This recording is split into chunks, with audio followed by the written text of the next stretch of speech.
Uh, Hello and good day to you. Welcome to another episode of our series called Siddha Prajna, or the evolution of consciousness, as we were discussing in the last few episodes. Um, Suffice it to say that uh, we will now introduce an English term to the word Prajna in Sanskrit, as understood in the context of the human condition. We said parinata prajna is a state of evolution the human mind goes through from birth to death. Death in the sense, the death of the body as we know it in Vedantic terms, in philosophic Advaitic terms. In prajna, roughly in English, we can say it is a growth of the evolution of the intellect from early childhood, not the infant stage. In the infant stage, there is not much of a difference between the instinct level of the other beings in the world, such as animals and plants. But as the child grows, as the if infant grows into a child, something called intellect or real pratnya begins to dawn in its brain, and the evolution of that intellect in the body-mind complex. Chenmayanandaji calls it BMI, body, mind, intellect. It's a very, very good equation to remember in this context of study. The intellect goes through various stages of evolution, but at the same time, we should remember that the basic pratnya at the time of birth, or even times before the birth, is deathless, is ageless. And as we go on in life, the intellect becomes mature and mature from higher to higher states of intelligence and cognition, that it is supposed to reach a very high level by the time you're 40 or 42, that you should be able to be in tune with the infinite, as we say poetically. The infinite means the parinata, the height of parinata prajna, and the sthita prajna state is not very far away. We can understand from the story of the Gita that both Krishna and Arjuna were of the same age, roughly in the 30s, let's say. We're not sure. But again, as we uh, delve into the story and the philosophy of the Gita, we can say that Sthita Prajna state is attained at the height of Parinata Prajna. And Parinata Prajna is a state attainable to all, each and every one of us, human beings, provided we create the right conditions at early childhood, what I termed as sophisticated, attaining sophistication early in life. Once we have done that, acquiring both the types of knowledge, the paravidya as well as in equal measure aparavidya or paravidya, which is the divine science, the divine knowledge, divine information. Um, there is no doubt that any one of us and every one of us can reach that level of high intellect. We can become truly an intellectual being who is ready to receive the blessing from the infinite. What is the infinite? The infinite consciousness that pervades outside our body as also inside our body. We will not know that the same consciousness pervades inside our body until we reach that parinata prajna state or the sthita prajna state, where everything, both inside and out, are the same. In fact, the concept of inside and outside disappears by then. The Upanishads proclaim it, the Vedas proclaim it. We will go into individual cases later in the course. The uh, the prajna at that stage becomes one with the universal consciousness, or the cosmic consciousness. And cosmic consciousness is now made very convenient with the evolution of the epics. Although there is no mention of Krishna in the Vedas or the Upanishads, epics come to play a part in the Brahma Sutra and the Yoga Sutras, where it makes it easy for the common man to personify as if the state of Sthita Prajna into one person, into one unit, into one physical unit. And that is how the concept of Krishna was born. Krishna remained a construct in the early minds, in the early Paravidya filled minds of the Vedas and Upanishads. But then it became all the more difficult for common human beings or even the rishis, the sages, to bring more concrete shape to a concept. Then sage Vyasa, the great poet who wrote the Itihasas and the epics, had in his mind the story of Krishna. Krishna, one of the considered as one of the 10 avatars, 10 incarnations of the Lord.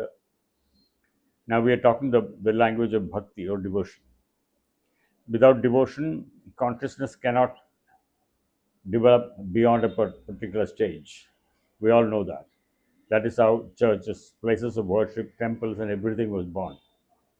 In order to make the human mind conditioned for accepting the concept of prajna and divine universal consciousness to a more palpable state. In this case, Krishna down the ages, you could say, commands the highest quantity and quality of attention from the human psyche and ethos the world over. The Krishna concept does not restrict itself to the shores of India or Bharat. It has now gone beyond the shores of India, international. And there are international bodies of or societies entirely devoted to the study of Krishna, his philosophy, his way of life, his way of service, and how best to conduct and how best to connect with Krishna by doing the right kind of service and the right kind of karma that will reach him and take his attention, grab his attention, as if. So we now have great amounts of epic level poetry, epic level literature in not only Sanskrit but in almost all other Indian languages, for example, which entirely devote the study of Krishna as a subject. This study, I will just one quote one example of a great poet who lived in Kerala, roughly, I'm not sure, please correct me if I'm wrong, so roughly something like 100 to 150 years after Adi Shankara's times. His name is Melpatur, Narayan Bhattatiri. In his famous epic literature, epic poem called titled Narayaniyam. Narayaniyam means a literature, a body of poetry entirely devoted to Sri Narayana. Narayana is another word for Krishna, another word for Vishnu. Narayana actually means the one or the concept which helps human beings cross over from the ocean of life to the ocean of immortality. What a great concept. So, in this Narayaniyam, in this great poetry, a collection of slokas, he says at one point, in order to uh, conveniently bring to mind the personified form of universal consciousness in the form of Krishna, he calls it Sandrananda Avabodham. Don't try to remember the Sanskrit word too much. If you want, you can refer to the Narayanium available in many languages and all over the internet. You could even uh, record this phrase and play it in the Google, and you will find a great amount of meanings coming out to you. So, Sandranandam. What is the meaning of Sandra Anandam? Anandam, we know the height of bliss, the height of blissful state in meditation, either meditation eyes closed or eyes open. In true meditative state, even when the senses are turned on outside, the mind takes over, and the mind outward senses sees what the mind sees.